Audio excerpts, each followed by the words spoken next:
আসসালামু আলাইকুম। আজ সকালে ইউনিভার্সিটিতে এসে একটা দারুণ দৃশ্যের মুখোমুখি হলাম, যেটা খুবই বিরল।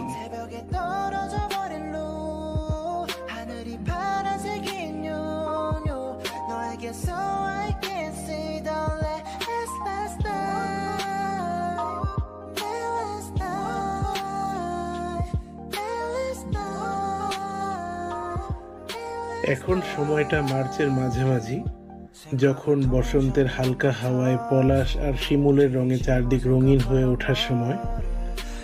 ঠিক তখনই চুংনাম ন্যাশনাল ইউনিভার্সিটির চত্বরে এক অপ্রত্যাশিত তুষারপাত যেন এক রূপকথা জন্ম দিল।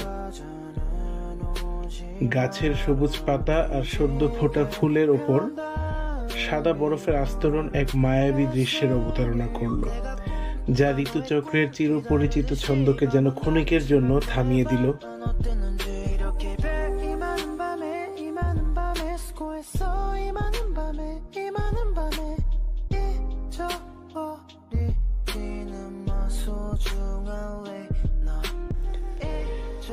এই বিরল তুষারপাত বসন্তের স্নিগ্ধতাকে শীতের কোমল স্পর্শে মিশিয়ে এক অদ্ভুত সৌন্দর্যের সৃষ্টি করল, যা বিশ্ববিদ্যালয়ের ছাত্রছাত্রীদের মনে এক অমলিন স্মৃতি হয়ে থাকবে।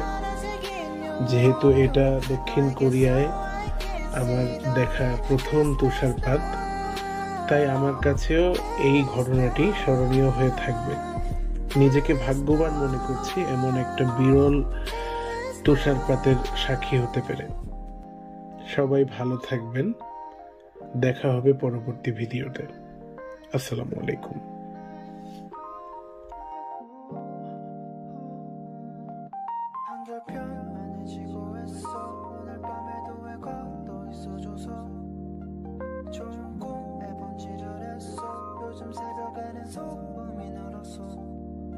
왜냐면 너의 색다른 blue 새벽에 떠